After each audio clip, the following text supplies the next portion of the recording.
নমস্কার, আমি উর্না। শুরু করছি প্যারালাল ঝলক। ডিজিটাল মিডিয়ায় এই প্রথম আপনারা দেখছেন বাংলায় খেলার বুলেটিন। আজ শুরু করব ফুটবলের খবর নিয়ে। ফুটবলের যাবতীয় সব খবর নিয়ে আমাদের বিশেষ সেগমেন্ট খেল সকার।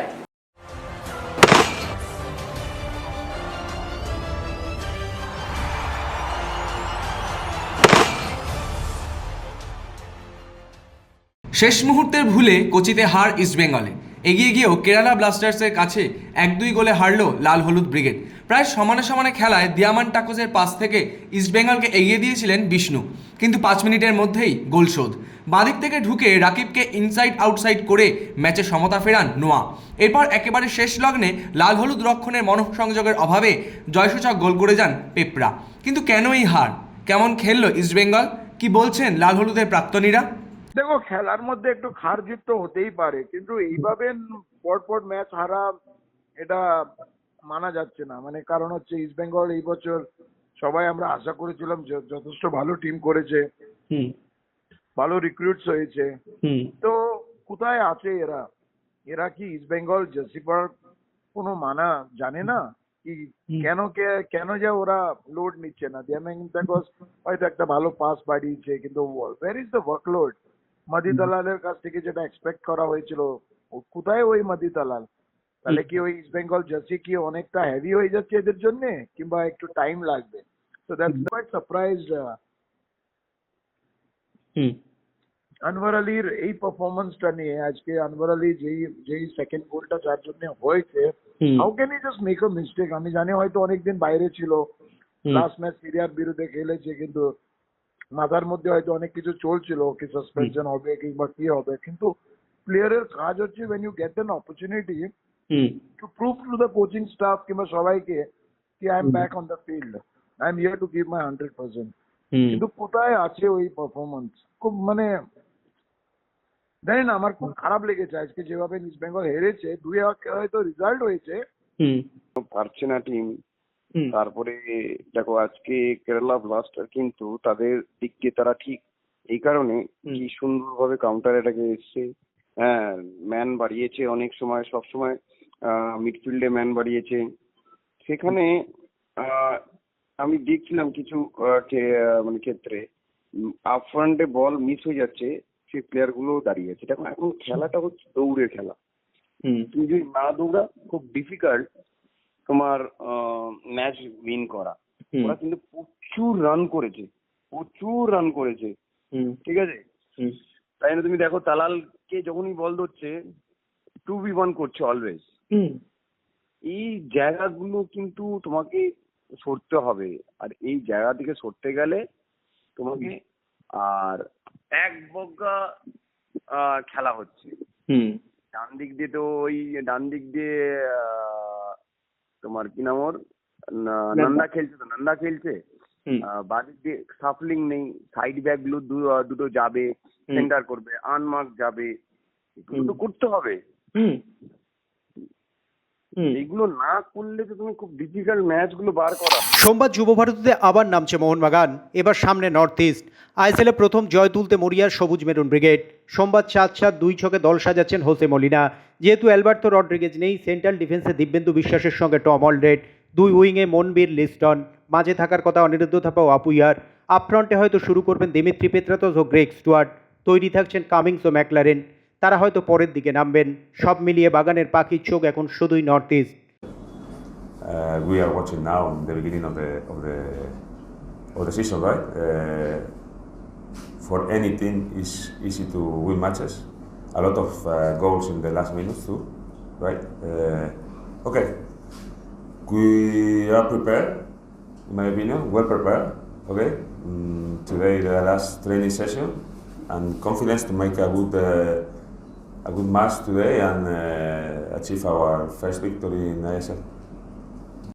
Expect from us, like that's their job to expect from us to win, and yeah, we are trying our best to do to win each and every match. And yeah, in this club, it's very important for this club to win each and every game, because it has a very huge prestige, like history and all. So yeah, we're trying our best every day, and yeah, we want to win. And there's nothing kind of like pressure or something, but each and every player wants to win every day. So yeah, we're just trying and learning from this. পুরো fit চুটিয়ে অনুশীলন করলেন Jamie McLaren. সবুজ maroon জার্সিতে তার অভিষেক হতে যাচ্ছে সোমবার। Mohun Bagan coach Malina যদিও সরাসরি ম্যাকলরেনের অভিষেক নিয়ে মন্তব্য করতে চাইলেন না, তবে জানিয়ে দিলেন ম্যাকলরেনের অনুশীলনে তিনি খুব খুশি। এটা নিশ্চিত সোমবার মাঠে নামছেন Aussie striker. I never say to you and to nobody the lineup before the match, right? I will tell the players. Then he's available for tomorrow. If nothing happened today in the training session, yesterday he did a complete training session, right, with the whole team, and he's available. If he will be in the starting 11 or not, we will see. Alberto রড্রিগেজের চোটটা এতটা ভোগাবে তা হয়তো শুরুতে বোঝা যায়নি। এখন যা পরিস্থিতি তাতে তার পক্ষে সোমবার মাঠে নামা সম্ভব নয়। রবিবার দলের চূড়ান্ত প্রস্তুতিতে অংশ না নিয়ে মাঠের ধারে তিনি রিহ্যাব করে গেলেন। নর্থ ইস্ট ম্যাচে দলের সেরা ডিফেন্ডারকে পাচ্ছেন না, স্পষ্টভাবেই জানিয়ে দিলেন Jose Molina. Alberto, I think no. We are waiting for today, but he didn't train in the last days. My opinion is really difficult. He can be today on fit, ready to play tomorrow. সোমবার সম্ভবত 4 ব্যাকে খেলবে মোহনবাগান, তাই স্টপারে বড় দায়িত্ব সামলাতে হবে দীপেন্দু বিশ্বাসকে। গত মরশুমে এই জায়গায় আনোয়ার ছিলেন, তিনি দারুণ পারফরমেন্স করে রক্ষণকে নির্ভরতা দিয়েছিলেন, তাই বারে বারে ফিরে আসছে আনোয়ারের কথা। হোসে মলিনা অবশ্য এখন আর পিছনের দিকে তাকাতে চান না, তার হাতে দীপেন্দু আছে। দীপেন্দুর ওপরই ভরসা রেখে এবার রক্ষণ সাজাতে চান Spanish boss. Okay, I was watching matches from last season. I was watching long time ago, because but watch it again to analyze better the players, right? And I was watching all of them, but still no plans because still didn't came here to work, to practice, to know them face to face and to know them every day working together. It's totally different when you see a player. নতুন সমস্যায় Mohun Bagan super giant. AFC champions league 2-তে ইরানের ট্রাক্টরের বিরুদ্ধে খেলতে যাওয়া নিয়ে বেশ সমস্যা। যেহেতু কোনো বিদেশি ফুটবলারদের ইরানের ভিসা পাওয়া নিয়ে সমস্যা আছে, তাই তারা যেতে পারবেন না সেই ম্যাচ খেলতে, যে সমস্যায় গতবার পড়েছিল মুম্বাই সিটি এফসিও।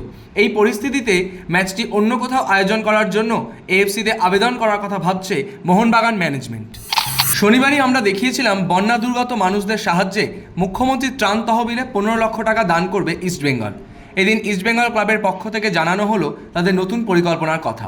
শীর্ষকর্তা দেবব্রত সরকার জানান, সর্বস্তরের ক্রীড়াপ্রেমী মানুষকে তারা আবেদন জানাচ্ছেন বন্যা দুর্গত মানুষদের পাশে দাঁড়ানোর জন্য।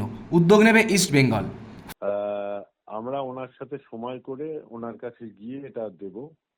এছাড়াও আমরা একটা পরিকল্পনা করেছি ইন্টারনালি সব সমর্থকদের কাছে আমাদের একটা আপিল আপনাদের মাধ্যমে, যে কোনো মানুষের পাশে সবসময় থাকা উচিত, অসহায় মানুষের পাশে সবসময় থাকা উচিত।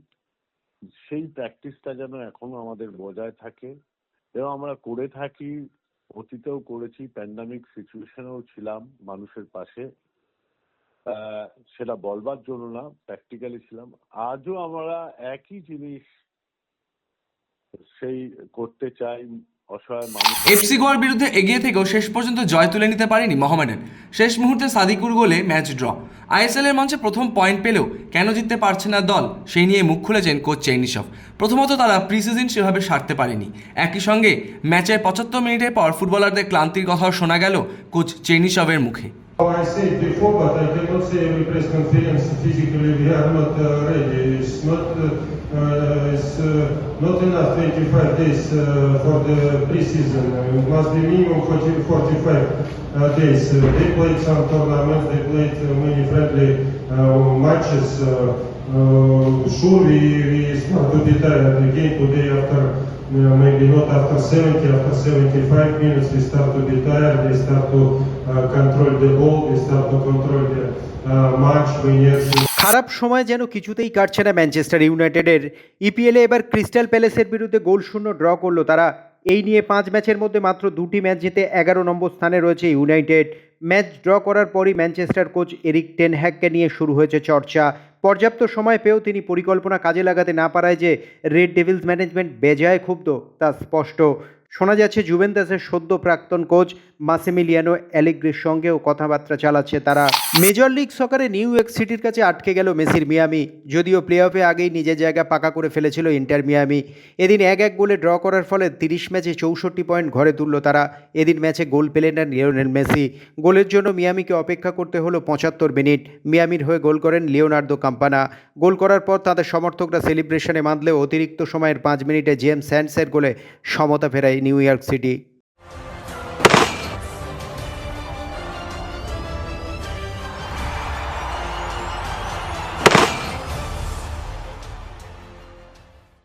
এবার ক্রিকেট 22 গজের সব খবর নিয়ে এবারে আমাদের বিশেষ সেগমেন্ট লে ছক্কা।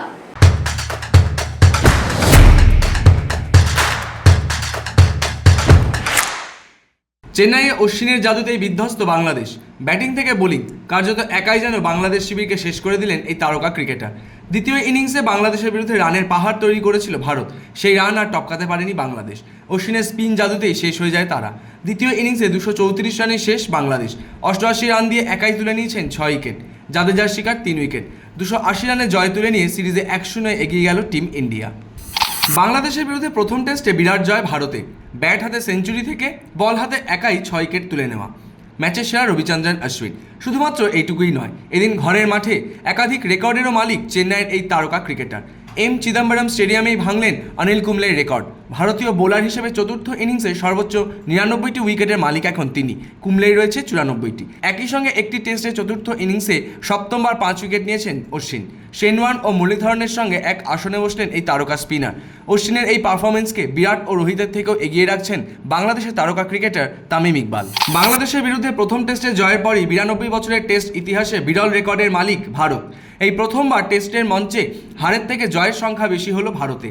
বাংলাদেশের বিরুদ্ধে এই টেস্টে নামার আগে ভারতের টেস্টে হার ও জয়ের সংখ্যা ছিল 178। চেন্নাইয়ে 280 রানে জয়ের পরই হারের সংখ্যার থেকে বেশি হলো ভারতের জয়ের সংখ্যা। 580টি টেস্টের মধ্যে এই মুহূর্তে ভারত জয়ী 179টি টেস্টে। চেন্নাই টেস্ট জয়ের পরই বাংলাদেশের বিরুদ্ধে দ্বিতীয় টেস্টের স্কোয়াড ঘোষণা বিসিসিআইয়ের। শোনা যাচ্ছিল যে দ্বিতীয় টেস্টে বিশ্রাম দেওয়া হতে পারে জসপ্রীত বুমরাকে, কিন্তু দ্বিতীয় টেস্টের জন্য অপরিবর্তিত দলই রাখার সিদ্ধান্ত নিয়েছেন নির্বাচকরা। অর্থাৎ এই ম্যাচেও জসপ্রীত বুমরা, আকাশদীপ সিংদেরই দেখা যেতে চলেছে। বাংলাদেশের বিরুদ্ধে ঘরের মাঠে সিরিজ জিততে যে ভারত কোনো রকম ঝুঁকি নিতে চাইছে না তা বলাই যায়। 2 মাসের অপেক্ষার অবসান, অবশেষে সন্তানের সঙ্গে ফের দেখা করতে পেরে উচ্ছ্বসিত হার্দিক পান্ডিয়া। বিমানবন্দরেই ছেলে অগস্ত্যকে নিয়ে তার উচ্ছ্বাস ছিল বাঁধনহারা। নাতাশার সঙ্গে বেশ কয়েক মাস আগেই বিবাহ বিচ্ছেদ হয়েছে হার্দিকের। ছেলে অগস্ত্যকে নিয়েই সার্বিয়ায় ফিরে গিয়েছিলেন নাতাশা। সেই থেকেই ছেলের সঙ্গে দেখা করার জন্য উদ্গ্রীব হয়েছিলেন ভারতীয় ক্রিকেটের রকস্টার। অবশেষে অগস্ত্যর সঙ্গে পুনর্মিলন হার্দিকের।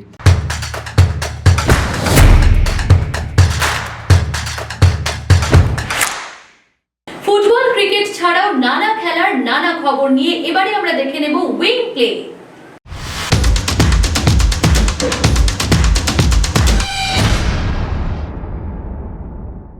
চেস অলিম্পিয়াডে প্রথমবার সোনা জয়ের স্বপ্ন দেখাচ্ছেন অর্জুন ডি, গুকেশ ও প্রজ্ঞানন্দরা। শনিবার বুদাপেস্টে ওপেন বিভাগে ভারতীয় দল 10 নম্বর রাউন্ডে হারিয়ে দেয় শীর্ষ বাছাই আমেরিকাকে। ম্যাচের ফল 2.5, 1.5। এমনকি মেয়েদের বিভাগেও দুরন্ত পারফরমেন্স দেখাচ্ছেন ভারতের দিব্যা দেশমুখ, বন্তিকা আগরওয়ালরা। 10 নম্বর রাউন্ডে চীনকে হারিয়ে তারা কাজাখস্তানের সঙ্গে যুগ্মভাবে শীর্ষস্থানে উঠে এসেছেন। এবার দেখার সোনা জয়ের স্বপ্ন শেষ পর্যন্ত ধরে রাখতে পারেন কিনা ভারতীয় দাবাড়ুরা। 2026 কমনওয়েলথ গেম আয়োজন নিয়ে শুরু থেকেই তৈরি হয়েছিল জটিলতা। প্রথমে অস্ট্রেলিয়ার ভিক্টোরিয়ায় হওয়ার কথা ছিল কমনওয়েলথ গেম, কিন্তু তারা সরে দাঁড়ানোয় শেষ পর্যন্ত স্কটল্যান্ডের গ্লাসগোতে হবে প্রতিযোগিতা। তবে সেখানে সাঁতার ও অ্যাথলেটিক থাকলেও শুটিং, কুস্তি, হকি ও ক্রিকেটের মতো ইভেন্ট না হওয়ার সম্ভাবনাই এবার প্রবল। স্বাভাবিকভাবে এসব ইভেন্ট যদি না থাকে সেক্ষেত্রে মনু ভাকের, রিঙ্কু সিং, হরমনপ্রীতদের মতো প্রতিযোগীদের হাত ধরে পদক জয়ের আশাও কমবে ভারতের।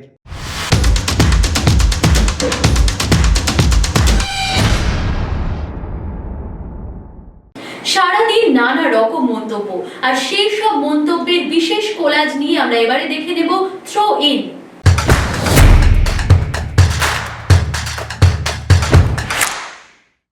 এই সেঞ্চুরিটা আমার কাছে স্পেশাল, কারণ চেন্নাইয়ে খেলতে আমি খুব ভালোবাসি। চোটের পর আমি চেয়েছিলাম সব ফরম্যাটের ক্রিকেট খেলতে, তারপর এটাই আমার প্রথম টেস্ট। আশা করছি সামনে আরও ভালো খেলবো। সবাই চায় ম্যানচেস্টার সিটি পৃথিবী থেকে হারিয়ে যাক। ভারত ইনিংস ডিক্লিয়ার করে ঠিক করেনি। রাহুলকে ফর্মে ফেরার সুযোগ দেওয়া উচিত ছিল। রাহুল যদি 70-80 রান করত তাহলে পরবর্তীকালে লাভবান হতো ভারতই, কারণ যে পজিশনে রাহুল ব্যাট করতে নামে অস্ট্রেলিয়ায় সেটাই খুব গুরুত্বপূর্ণ হয়ে দাঁড়াবে।